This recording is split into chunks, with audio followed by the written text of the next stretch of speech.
غالب کے ہم عصر غزل گو شاعر مومن خاں مومن کی ایک مشہور زمانہ غزل وہ جو ہم میں تم میں قرار تھا، یہ 11 مصروں پر مشتمل بے مثال جذبوں، نزاکتوں، محبتوں سے گندھی ایک بے حد طرحدار غزل ہے، جس پر دور قدیم سے گلوکار اپنے فن کا مظاہرہ کرتے رہے ہیں۔ جب ترنم و نغمگی سے اس غزل کو فنکار پیش کرتے ہیں تو یہ غزل دلوں کی دنیا میں گلستان سجا دیتی ہے، ایسی ہر طرف ہریالی چھاتی ہے کہ ہر پتا ہر کلی جھوم اٹھتی ہے۔ اسی طویل غزل کے چند اشعار پیش خدمت ہیں، سماعت فرمائیں۔ وہ جو ہم میں تم میں قرار تھا، تمہیں یاد ہو کہ نہ یاد ہو، وہ جو ہم میں تم میں قرار تھا، تمہیں یاد ہو کہ نہ یاد ہو،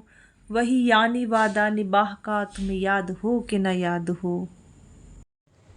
وہ جو لطف مجھ پہ تھے پیشتر، وہ کرم کہ تھا میرے حال پر، وہ جو لطف مجھ پہ تھے پیشتر، وہ کرم کہ تھا میرے حال پر، مجھے سب ہے یاد ذرا ذرا، تمہیں یاد ہو کہ نہ یاد ہو۔ وہ نئے گلے وہ شکایتیں، وہ مزے مزے کی حکایتیں، وہ نئے گلے وہ شکایتیں، وہ مزے مزے کی حکایتیں، وہ ہر ایک بات پہ روٹھنا، تمہیں یاد ہو کہ نہ یاد ہو۔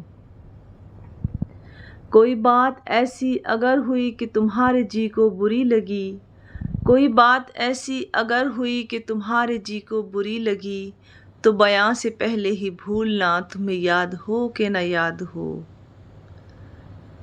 کبھی ہم میں تم میں بھی چاہ تھی، کبھی ہم سے تم سے بھی راہ تھی، کبھی ہم میں تم میں بھی چاہ تھی، کبھی ہم سے تم سے بھی راہ تھی، کبھی ہم بھی تم بھی تھے آشنا، تمہیں یاد ہو کہ نہ یاد ہو۔ جسے آپ گنتے تھے آشنا، جسے آپ کہتے تھے با وفا، جسے آپ گنتے تھے آشنا، جسے آپ کہتے تھے با وفا، میں وہی ہوں مومن مبتلا، تمہیں یاد ہو کہ نہ یاد ہو۔